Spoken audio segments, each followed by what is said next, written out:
This is Let's Talk Arts and Entertainment on WMAY.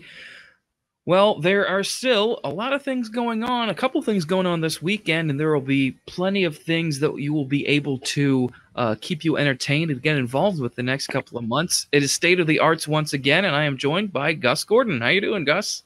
Kevin, I'm doing all right. I'm here at the Hoagland today, and I'm using my cell phone to stream from, so we'll see how that works out for us. Yeah, it's all right. I'm using a different computer and a different webcam, so it's a little different on both ends, but we'll be all right. It'll be all good. We'll get the job done. Yes, we will. There's a lot going on. I mean, just even tomorrow, there's a good chunk of things going on with the Springfield Theater Center housed in the Hoagland Center for the Arts. In the morning, there are auditions for Broadway Through the Ages, which is directed by Mark Whaler. It is a review that takes all sorts of the classic Broadway show tunes, such as your Cole Porters, your Rodgers and Hammerstein, all the way up to Lin-Manuel Miranda and Jason Robert Brown, and so and they're going to be the auditions. They added another slot for auditions, so if you have not yet. Yes, if you have not yet signed up, you can, and I believe those auditions are going to be at 9 a.m. for the third slot that they added. That's great. You know, people are just so ready to do something, and they're so ready to be a part of something. So it's so cool that they're making that possible for people to be a part of that. So I'm really pleased that Theater Center is doing this, and people are ready to, even if it's taped, even if it's a streamed show, people are ready to get back involved with the arts, and things are beginning to look up a little bit. We're getting some positive news with the vaccines getting distributed pretty well, or at least becoming more readily available. And, cases are down nationwide for the moment. So there's some optimism there. And boy, it'd be great to have the arts back up and thriving again.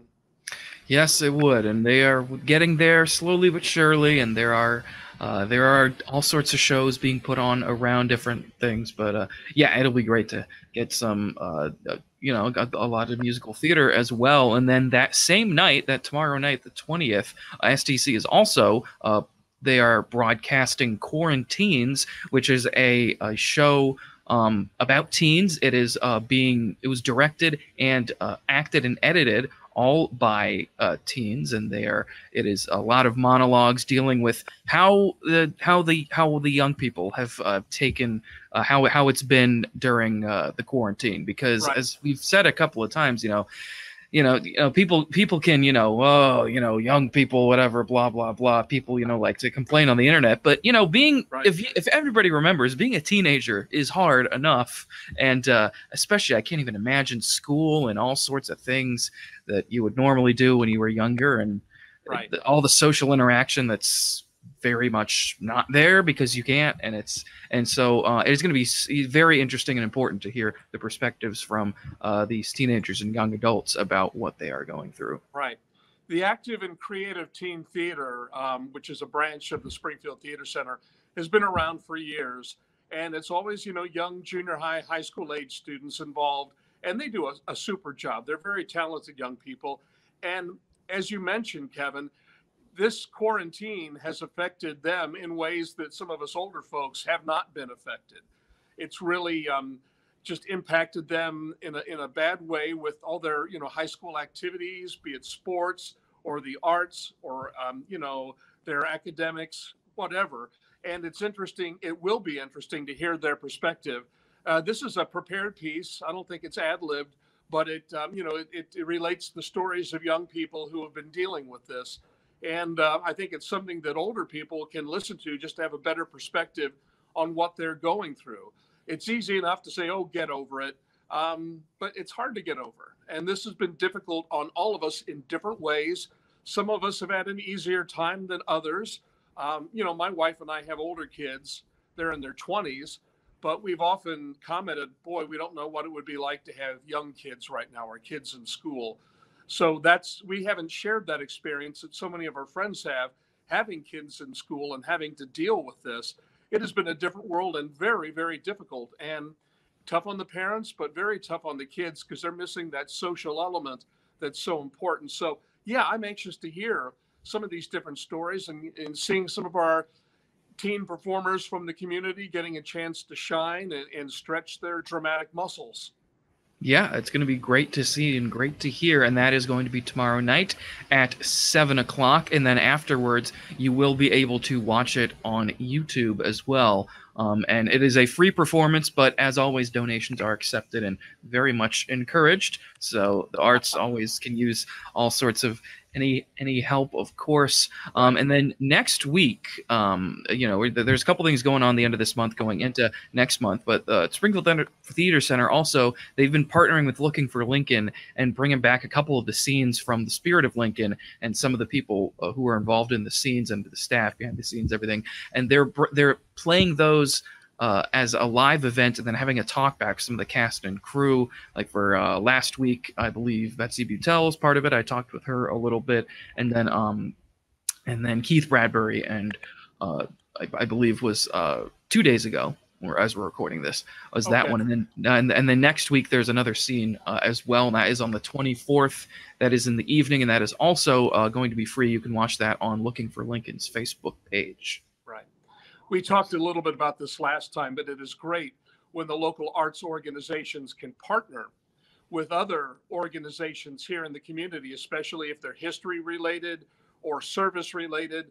And this is a great way for the theater center to showcase their work to a broader audience and take a show that was very well received, very well done, and now new people can enjoy that show as well. So kudos to them. Kudos to Looking for Lincoln for seeing this as a natural partnership. We in the arts community need to look for more partnerships like that.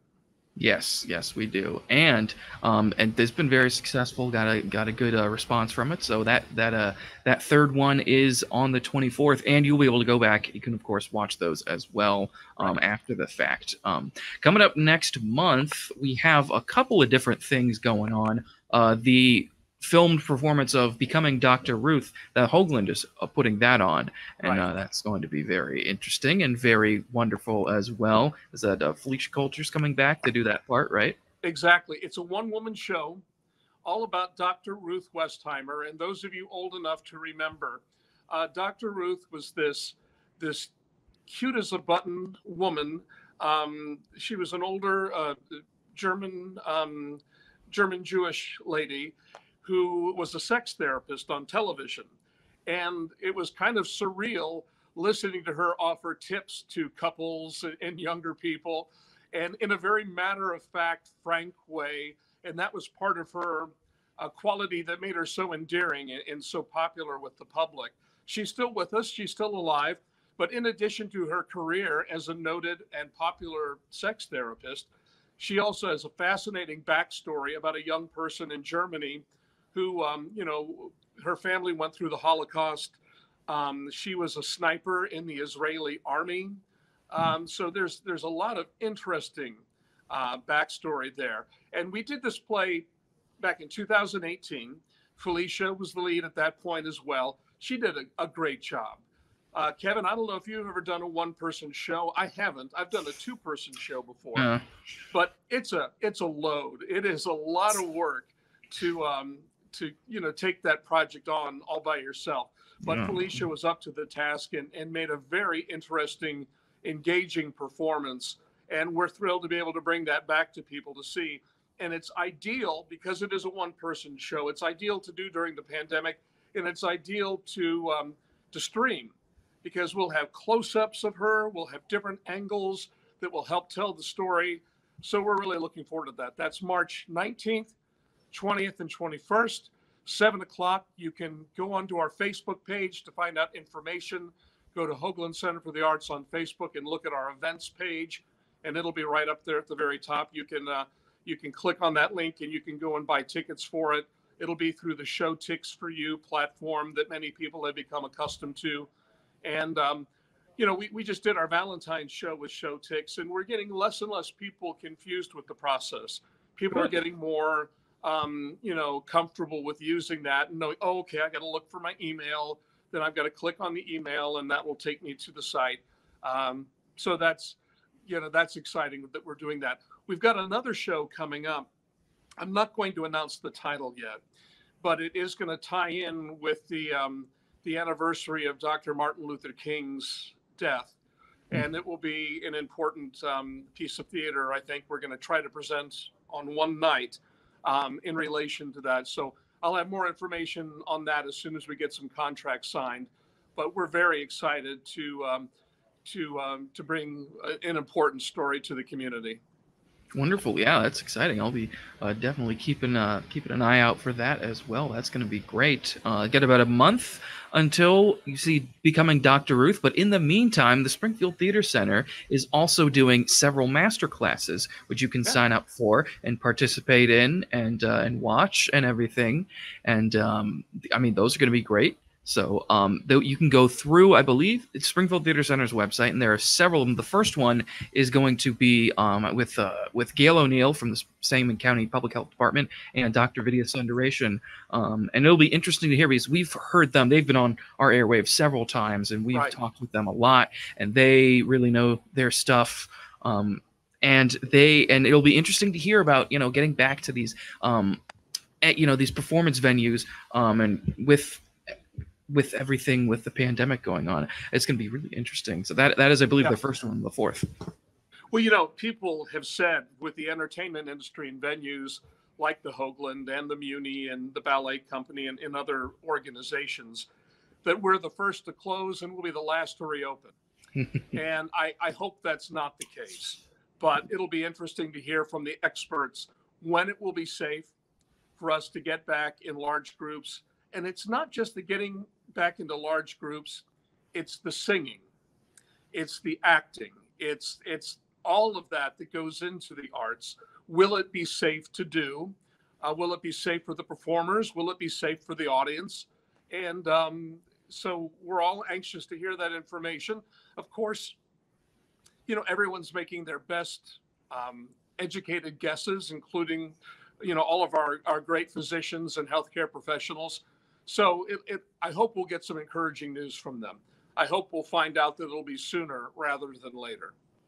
Yes, I definitely hope so. But and like we said, we will get there, but it will take some time. But it'll still be a great event that you guys will want to tune into and participate with as well. And there's at least there's one more event from the UIS School of Music happening this month, and there's a lot in the coming months. On Saturday night, around the same time as Quarantines, is the Evening of Songs Schubert to Verdi with Logan Campbell. That is, I believe, a faculty concert, and then several concerts and some lectures as well through March. There's a percussion concert, and as well as this a voice class, diversity and inclusion. It is all, you guys can look at that stuff both on UIS's webpage and WMAY. We have it there under the entertainment section.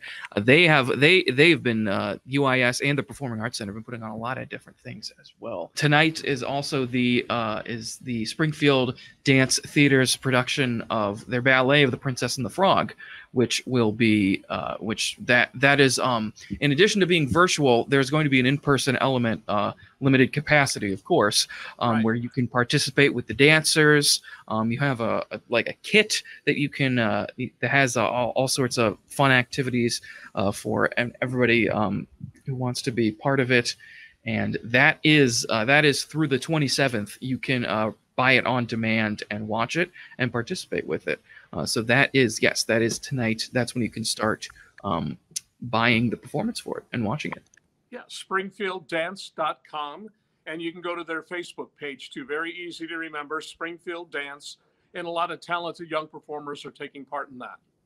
Yes, they are. So I want to make sure you get all the information on that as well. And tomorrow, the auditions, of course, for the Broadway Through the Ages review, and then also Quarantines. That is the following night. Well, as in that same day, that night at 7 o'clock. You can watch it, of course, afterwards if you cannot make it for that. So, Gus, thank you so much for joining me for State of the Arts. Kevin.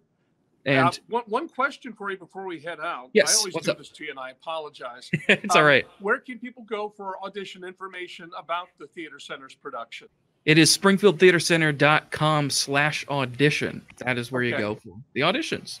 And a lot of people have already signed up. Is that correct? Yes, they have. They are, if they are not already full, they are probably very close. So if you would like to audition, get there as fast as you can to sign up. And there they also have the 4 cuts of the songs to sing. For one for soprano, then alto, tenor, and bass. So and you can sing even though it's like male and female songs, you can sing either one, whether you're male or female. It doesn't matter. Of course, check vocal range and that sort of thing. So, so all that and that's information. What you'll sing at the audition tomorrow. You'll sing Yes. one of those cuts. Yes, you'll sing one of those songs. Yep. So that is all that information is there at springfieldtheatercenter.com/audition. Gus, thank you so much for joining me, and I will see you again next time on State of the Arts.